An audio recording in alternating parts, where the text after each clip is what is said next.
Hello students, आज हम discuss करेंगे सेट थ्योरी का चैप्टर जो कि यूज़फुल है CSIR UGC net exam for mathematical science के लिए। तो सबसे पहले इसमें हम डेफिनेशन पढ़ेंगे, फिर उसके बाद इसके MCQ टाइप जितने हमारे से पूछे जाते हैं वो डिस्कस करेंगे, राइट। तो सेट होता क्या है हमारे पास? Set is a collection of well defined distinct object, ठीक है। तो वो होता है हमारे पास सेट। तो इसका जो एग्जाम्पल है जैसे हमारा पेंसिल का सेट हो गया, एप्पल का सेट हो गया, रबड़ का सेट हो गया, ठीक है, और सन का सेट हो गया। तो ये इसके एग्जाम्पल दे सकते हैं। फिर इसमें इंपॉर्टेंट लाइन है हमारे पास, set are generally denoted by capital letter. जो सेट्स है हमारे, ठीक है, उसको हम कैपिटल लेटर से डिनोट करते हैं, जैसे capital A, capital B, capital C, P, Q, ठीक है। फिर नेक्स्ट हमारे पास एलिमेंट ऑफ सेट, जो इसके एलिमेंट होते हैं सेट के, are denoted by small letters, जैसे स्मॉल A, स्मॉल B। जो इसके एलिमेंट होंगे उसको हम स्मॉल लेटर से करेंगे, और जो सेट है हमारा उसको हम कैपिटल लेटर से डिनोट करेंगे। If X is not member of set S, then it can be written as X does not belong S, ठीक है। फिर आते हैं हमारे पास सबसेट्स। सबसेट्स क्या होते हैं हमारे पास? If every element of set A is also element of set B, then A is called a subset of B and is denoted by A is a subset of B। तो ये हमारा इसका symbol है, A is a subset of B, ठीक है। इस तरीके से भी इसको शॉर्ट फॉर्म में लिख सकते हैं। इसका मतलब है A is a subset of B। फिर आते हैं हमारे पास सुपरसेट की डेफिनेशन। सुपरसेट क्या होता है हमारे पास? If A is a subset of B means A is contained in B। We can also say that B contain A or B is superset of A. It can be written as B is a subset of A, right? फिर आते हैं हमारे पास equality of sets. If two sets A and B are equal, then symbolically it can be written as A is equal to B. इस तरीके से हम इसको लिख सकते हैं। If every element of A belong to B and every element of B belong to A, that is A is equal to B. If and only if X belongs to A, X belongs to B, or A is a subset of B and A contained in B और B contained in A, तो हम क्या बोलेंगे, जो हमारा A है वो is equal to क्या है? B, ठीक है। फिर आते हैं हमारे पास प्रॉपर सेट। प्रॉपर सेट क्या होते हैं हमारे पास? If every element of set A is an element of set B and B contain at least one element which does not belong to A. That is A. If A contained B and A does not equal to B, then we can say that A is proper subset of B and it is denoted by A contained in B, ठीक है। For example दे दिया हमारे को 2, 3, 6, 4 is a proper subset of 4, 3, 2, 6, 5, 8। इसका एक proper subset है। तो example इसमें साथ में दिए। नेक्स्ट है यूनिवर्सल सेट। यूनिवर्सल सेट क्या होता है हमारे पास? We consider all the set to be the subsets of a given fix set known as universal set, और इसको क्या बोलते हैं हम? Universe of discourse. It is denoted by, इसको हम कैपिटल यू से भी डिनोट कर सकते हैं और कैपिटल एक्स से भी डिनोट कर सकते हैं यूनिवर्सल सेट को। फिर आते हैं हमारे पास फाइनाइट सेट। फाइनाइट सेट क्या होता है हमारे पास? इफ़ और set consist of finite number of element, जो हमारा finite number of element consist करता है उसको हम बोलते हैं finite set, right. For example हमने बोल दिया 7, 9, 11 is called finite set. Finite set को हम बोल सकते हैं जो हमारे काउंटेबल होते हैं। फाइनाइट का मतलब होता है हमारे पास काउंटेबल, राइट, जिसको हम काउंट कर सकते हैं। फिर आता है हमारे पास इनफाइनाइट सेट। इनफाइनाइट सेट होते हैं हमारे पास uncountable. If a set consist of an infinite number, जो हमारे इनफाइनाइट नंबर कंसिस्ट करते हैं element, is called infinite set. For example हमारे को दे दिया सेट ऑफ नेचुरल नंबर, ठीक है, जो हमारे 0 से 1 से स्टार्ट होकर इन्फिनिटी तक चलते हैं। Set of rational number are, तो ये इसके इनफाइनाइट सेट के एग्जाम्पल है। इसका हो गया और इसका। फिर है पावर सेट। पावर सेट क्या होता है हमारे पास? Power set of the set is defined as the family consisting of all subsets of a set. इसको हम किससे डिनोट करेंगे? It is denoted by P, ठीक है। For example A contained B is proper subset of B. It can be written as P is equal to, इस तरीके से हम इसको लिख सकते हैं। फिर आते हैं हमारे पास नल सेट। नल सेट क्या होता है हमारे पास? A set consisting of number points is called the empty set और null set. It is denote by 5 और इस ब्रैकेट में हम इसको डिनोट कर सकते हैं। नल सेट को हम बोलते हैं वाइड सेट भी इसको बोलते हैं, एम्प्टी सेट भी इसको बोलते हैं, ठीक है। फिर आते हैं हमारे पास index set and indexed set and index set. Let ST be a non-empty set for each T in a set delta. The sets A1, A2, A3 up to AN are called indexed set, and the set delta 1, 2, 3 up to infinity is called index set. ठीक है, the suffix T belong to delta and AT is called the index, and such a family of sets is denoted by, इस तरीके से हम इसको denote करते हैं। फिर आता है हमारे पास सिंगलटन सेट। सिंगलटन सेट जो हमारा एक एलिमेंट कंसिस्ट करता है। The set consisting of single element is called singleton set. जैसे फॉर एग्जांपल दे दिया हमने 1, ओनली 2, ओनली ए, तो ये हमारे सिंगल एलिमेंट कंसिस्ट कर रहे हैं। तो इन जो इस टाइप के जो एलिमेंट होते हैं उसको बोलते हैं हम सिंगलटन सेट।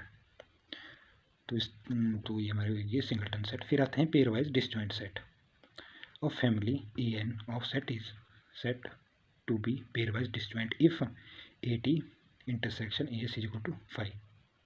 ठीक है, तो हो जाएगा पेयरवाइज। फिर होते हैं hereditary property. A non empty family A is equal to AT of sets is said to be have hereditary property if AT contained AS, AS is a sub belongs to A, this implies AT belong to A।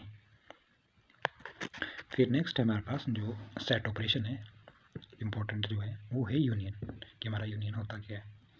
Union of two set A and B written as A union B, इस तरीके से हम इसका union लिखते हैं। दो set ले लिया हमने A और B, उसको जब हम यूनियन लिखें तो इस टाइप में लिखेंगे।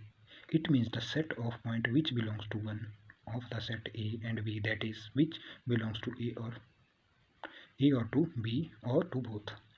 फॉर एग्जाम्पल हमने ले लिया A के एलिमेंट ले लिए 1, 3, 4, 6, बी के ले लिए 3, 4, 5, 6, 7, 8। ठीक है, ये ले लिए। फिर इसका हमारे से पूछा कि ए यूनियन बी निकालो, तो ए यूनियन बी होगा हमारे पास, जैसे 1 का तो 1 हो गया, इधर 3 है, इधर जो कॉमन टर्म की हम एक बार ही लिखेंगे। एलिमेंट हमने सारे लिखने हैं जितने हैं, इसका यूनियन है। ठीक है, 1 का 1 लिख दिया, 3 का जो कॉमन टर्म की एक बार लिखनी है। फिर 4 है, 4 भी इधर है, इधर भी है तो एक बार लिखो। 5 इधर नहीं है, इधर है तो लिख दो। 6 कॉमन है तो एक बार लिखो, बाकी टर्म में आके वही आएगी, मतलब रिपीटिंग टर्म नहीं आएगी कोई नहीं। जैसे कॉमन है वो एक बार लिखी जाएगी अगर कॉमन है, बाकी अगर सिंगल है तो दोनों की लिखनी है। तो ये हो गया हमारे पास यूनियन। ये इसका डायग्राम है, ये है ए यूनियन बी। ठीक है, इस तरीके से ए को ए माना, ए को बी माना, इसका जितना भी सारा पार्ट है वो ए यूनियन बी है। ठीक है, फिर आता है हमारे पास इंटरसेक्शन। इंटरसेक्शन क्या होता है हमारे पास, the intersection of two set A and B written as A intersection B, इस टाइप में हम लिखेंगे। ठीक है, तो फॉर एग्जांपल ले लीजिए हमारे 2 है, ये सेट ए है, ये सेट बी है, तो इसका जो इंटरसेक्शन पार्ट होगा ये है। ठीक है, फॉर एग्जांपल इधर हमने लिया एक एलिमेंट ले लिए 2, 5, 6, 7, एक एलिमेंट है 2, 5, 6, 7, बी का एलिमेंट है 5, 7, 9, 5, 7, 9। तो इसके जो कॉमन टर्म है इन दोनों की इंटरसेक्शन की वो लिखेंगे हम इसमें। ठीक है, इन दोनों में कॉमन क्या है हमारे पास 5 और 7, तो इधर 5 और 7 है वो हमने कॉमन लिख दिया है। तो इस तरीके से हम इसका इंटरसेक्शन निकालते हैं। फिर ये इसके इम्पॉर्टेंट जो नोट है, some time A plus B can be written in place of A union B. ठीक है, some time A into B can be written in the place of A intersection B, तो इस type में लिख सकते हैं, तो आप इसको जरूर पढ़ें।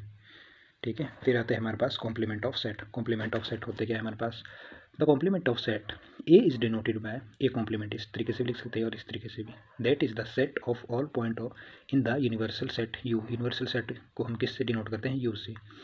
which do not belong to A, symbolically it can be written as A complement is equal to U minus A। U हो गया हमारे पास क्या, यूनिवर्सल सेट, और A हो गया हमारे पास कंपोनेंट ऑफ सेट A। ठीक है, तो इस तरीके से लिखेंगे। फिर आता है हमारे पास डिफरेंस ऑफ सेट्स। तो डिफरेंस ऑफ सेट क्या होता है हमारे पास, the difference A minus B between two set A and B is the set of point in A which do not belong to B, that is A minus B is equal to A intersection B complement. ये हो गया हमारे पास difference of sets. फिर आता है हमारे पास symmetric difference of set. Symmetric difference of set क्या होता है हमारे पास, the symmetric difference of two set A and B is denoted by A delta B। It is defined as A delta B is equal to A minus B union B minus A। तो ये हो गया हमारे पास symmetric difference of sets. फिर हमारे पास इसमें इंपॉर्टेंट लॉ है, जैसे if A B C B any set then, ये कॉम्यूटेटिव लॉ हो गया, फिर एसोसिएटिव लॉ हो गया, डिस्ट्रीब्यूटिव लॉ हो गया, डी मॉर्गन लॉ हो गया। तो ये हमारे लॉ है, इनको भी आप ज़रूर पढ़ें। ये हमारे जब न्यूमेरिकल आते हैं, MCQ टाइप क्वेश्चन आते हैं, उसमें के बाद पूछे जा सकते हैं, तो इनको भी आप जरूर लर्न करें। फिर हमारे पास आते हैं कार्टेशियन प्रोडक्ट। कार्टेशियन प्रोडक्ट क्या होता है हमारे पास, let A and B be two sets, then A cross B is equal to x, y colon x belongs to A and y belongs to B। जो हमारा x A को belong कर रहा है और y B को belong कर रहा है, ठीक है, is known as Cartesian product of A and B in general. कैसे लिख सकते हैं हम, A cross B does not equal to B cross C, where B cross C is equal to y, x colon y belong to B and x belong to A। फिर आती है हमारे पास इसकी प्रॉपर्टीज़ ऑफ कार्टेशियन प्रोडक्ट। तो let ABCD are set, तो ये इसकी हमारी प्रॉपर्टीज रहती है, ठीक है, तो इसको भी आप जरूर लर्न करें। फिर है हमारे पास रिलेशन, और relation from a set A to B is a subset of A cross B। Similarly a relation from set B to set A is a subset of B cross A। For example हमने ले लिया let A is equal to A में कौन कौन से element है, A, B and B is equal to 1, 2। Then A cross B क्या हो गया हमारे पास, A क्रॉस B हो गया दिस इंटू दिस, यानी कि A इंटू 1, एक तो हमारा ये बन गया, ठीक है। फिर आ जाएगा हमारे पास 1A इंटू 2, ये बन गया। फिर B के साथ इसका फर्स्ट एलिमेंट वो हो गया, फिर B के साथ इसका second element. Is a relation from A to B, ये इसका एग्जांपल है, ठीक है। तो इजी वे में बताया गया इसमें, तो आप कर सकते हैं 10 every subset of A cross B is a relation from A to B। इसी तरीके से सिमिलरली दिया है B क्रॉस A, ये दिया है A क्रॉस B, फिर B क्रॉस A 1, A, ठीक है, फिर 1, B। जैसे अगर ये B होता और ये A होता, फिर हम इसका एलिमेंट इसके साथ लिखते, फिर इसका इसके साथ जो हमने लिखा है इधर, फिर 2 को लिखेंगे हम A के साथ, फिर 2 को लिखेंगे B के साथ, वही दिया है इसमें, is a relation from B to A। तो इस तरीके से आप इसको लिख सकते हैं। फिर एक थ्योरम है, तो ये कई बार पूछी जाती है। फिर रिलेशन ऑन अ सेट, और relation on a set is a subset of A cross A। For example 5 and A cross A are relation on A। For एग्जांपल ये भी हमारा एग्जांपल है, ये भी एग्जांपल है, ये हमारे सारे एग्जांपल है इसके रिलेशन ऑन अ सेट के। फिर आती है हमारे पास प्रॉपर्टीज़ ऑफ रिलेशन, इनको भी आप जरूर लर्न करें। फिर है हमारे पास इनवर्स रिलेशन के बारे में। इनवर्स रिलेशन क्या होता है हमारे पास, let R be a relation on A, then the relation R inverse is equal to A1, A2 belong to A cross A, ठीक है। इस तरीके से हम इसको लिखते हैं, is called the inverse relation of R, ठीक है, ये इसकी थ्योरम है। फिर आते हैं आपके पास टाइप्स ऑफ रिलेशन, कि कितने टाइप के रिलेशन होते हैं हमारे पास। Let R be relation on A, then R is called reflexive if A, A belongs to R, for all A belongs to small a belong to A, और equivalently delta is a subset of R। तो ये हमारे types है इसके relation के, और साथ में इसके एग्जांपल भी दिए हैं, इसके साथ एग्जांपल भी दिए हैं, ठीक है, तो इनको आप जरूर पढ़ो। फिर आते हैं हमारे पास इक्विवेलेंस रिलेशन। इक्विवेलेंस आपको पता ही होगा, इक्विवेलेंस होते हैं हमारे पास और relation are on a set A which is reflexive, symmetric and transitive. जो हमारे ये जो रिफ्लेक्सिव भी हो, सिमेट्रिक भी हो और ट्रांजिटिव भी हो, वो होते हैं हमारे पास इक्विवेलेंस रिलेशन, ठीक है। Let R be an equivalence relation on A and A belong to A, the subset R A is equal to B belong to A colon A, B belong to R is called the equivalence class of A modulo R determined by A।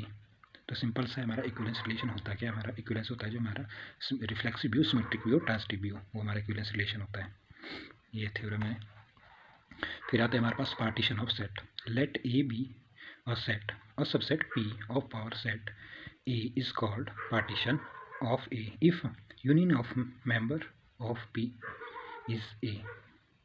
इसको हम किस तरीके से लिख सकते हैं, आपने union का सिंबल लिया, x belong to P is equal to, इस तरीके से आप लिख सकते हो, ठीक है। फिर ये x, y belong to P, x does not belong to y, this implies x intersection y is equal to 5। फिर है हमारे पास फंक्शन। फंक्शन क्या होता है हमारे पास, फंक्शन है हमारे पास let A and B be two sets और subset of f of A cross B is called a function of mapping from A to B if for all A belong to A there exists B belong to B such that A, B belong to F। Second है A, B1 belong to F and A, B2 belong to F, this implies B1 is equal to B2। A is called domain A हो गया हमारे पास इसमें domain and B is called codomain, right. A हमारा इसमें domain हो गया और बी हो गया codomain of f. If A comma B belong to f, we write B is equal to F of A and call it the image of the element under the map f. इस तरीके से हम इसको बोल सकते हैं। फिर हमारे पास इसमें डेफिनेशन है, इनको भी आप ज़रूर पढ़ें, जो डेफिनेशन है। फिर इसमें थ्योरम है, फिर इसमें डेफिनेशन ही। और नेक्स्ट जो हमारी डेफिनेशन है वो है इंजेक्टिव, सर्जेक्टिव और बाइजेक्टिव, ठीक है। इनके बारे में बताया गया। तो इंजेक्टिव क्या होता है हमारे पास, और मैप एफ, मैपिंग जो है F tend to A to B is called injective और 1-1 if F of A1 is equal to F of A2, right. A1 is equal to A2 और equivalently A1 does not equal to A2, F of A1 does not equal to A2 और equivalently A1 comma B belong to F of A2 comma B belong to F A1 is equal to A2। तो ये हो गया हमारे पास injective और 1-1 बोल सकते हैं इसको। फिर होते हैं हमारे पास सर्जेक्टिव, ये इंपॉर्टेंट है। जो इंजेक्टिव हो गया, सर्जेक्टिव हो गया और बाइजेक्टिव, ये पूछे जाते हैं इसमें क्वेश्चन एग्ज़ाम में, इसकी प्रोबेबिलिटी होती है काफ़ी आने की। फिर है हमारे पास डेफिनेशन सर्जेक्टिव की, a mapping from f A to B, function है हमारे पास, मैपिंग हो रही है हमारे पास A to B is called surjective map और onto map if there exist B belong to B, there exist A belong to A such that A comma B belong to f, thus f is surjective if for all b belong to b there exist a belong to a such that f of a is equal to b। तो ये हो गया हमारे पास surjective, और इसको बोल सकते हैं ऑन टू मैप। फिर जो हमारे इंजेक्टिव भी हो और सर्जेक्टिव भी हो, और map F which is injective as well as surjective is called bijective और 1-1 ऑन टू मैप। जो हमारा इंजेक्टिव भी और सर्जेक्टिव भी हो वो हमारे पास बाइजेक्टिव। इसमें नोट है, the map f inverse is map if and only if f is bijective. तो ये भी इम्पोर्टेंट है। फिर हमारे पास कार्डिनल नंबर्स। कार्डिनल नंबर्स क्या होते हैं हमारे पास, a cardinal number of a equivalent set is any representative of the class, और we can see that every equivalence class define a unique cardinal number. If S is any set consisting of S element then a cardinal number is S। The cardinal number of phi is defined as 0 if A में हमारे पास कौन कौन से element है, 1 2 3 4 up to n। Then जो हमारे पास n है, n is called cardinal number of A, ठीक है। The cardinal number of any set A is denoted by card A. इसको हम इस तरीके से भी लिख सकते हैं और इस तरीके से लिख सकते हैं, ठीक है। तो इसके लिखने का प्रोसीजर है। फिर इसमें नोट दिए हैं, इनको भी आप ज़रूर पढ़ें। फिर आते हैं हमारे पास सम ऑफ कार्डिनल नंबर्स। तो इसमें दिया है let A and B be any two sets with cardinality n and m such that their intersection is empty let. ये हमारे को इस तरीके से हम इसको डिनोट कर सकते हैं। फिर इसका एग्जांपल दिया है और ये हमने इसमें सॉल्व किया है, तो इसको भी आप पढ़ सकते हैं। इसमें नोट भी दिया है, तो इसको भी आप ज़रूर पढ़ें। फिर इसमें सुपरमम और लिस्ट अपर बाउंड LUB, जिसको हम LUB बोलते हैं, जो आपने BSc में पढ़ा है। If the set of all upper bounds of set S of real numbers has a smallest member K, then K is said to be least upper bound or supermum of S and is denoted by LUB और supermum S। फिर आता है infimum की definition, जिसको हम बोलते हैं greatest lower bound.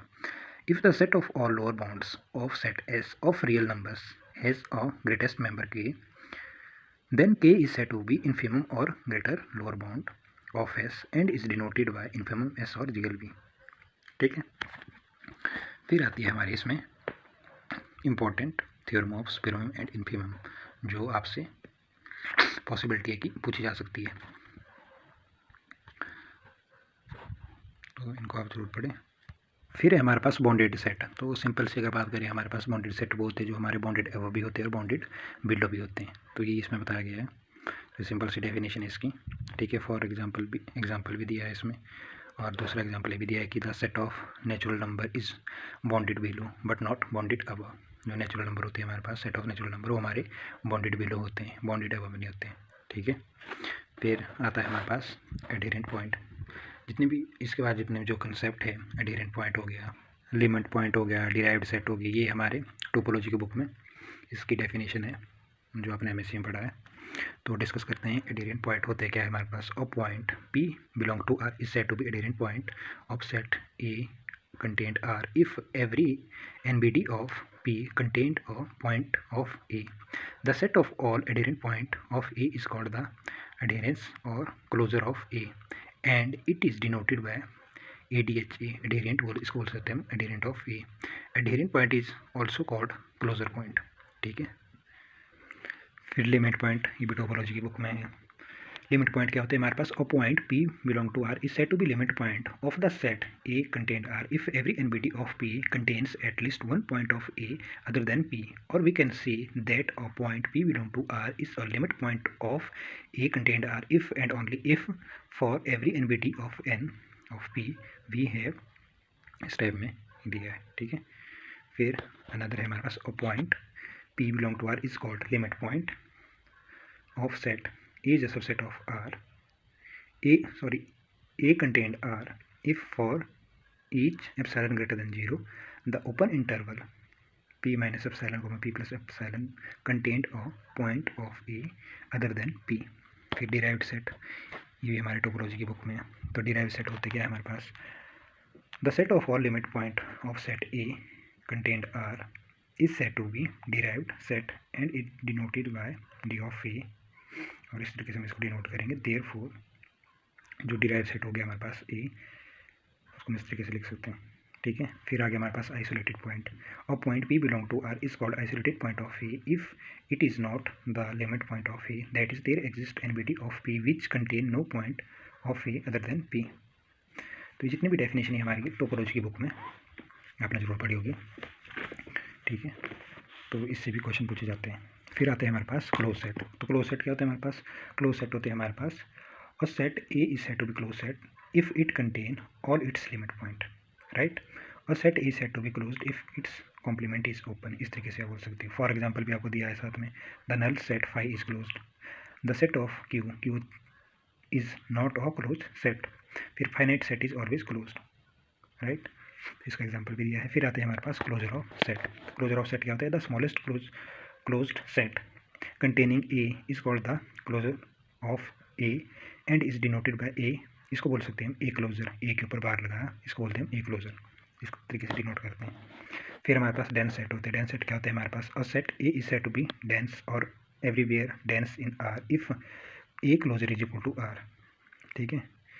और इस तरीके से दिया है, ये भी दिया है। A set A is said to be nowhere dense in R if interior of the closure of A is empty, that is A closure not is equal to phi।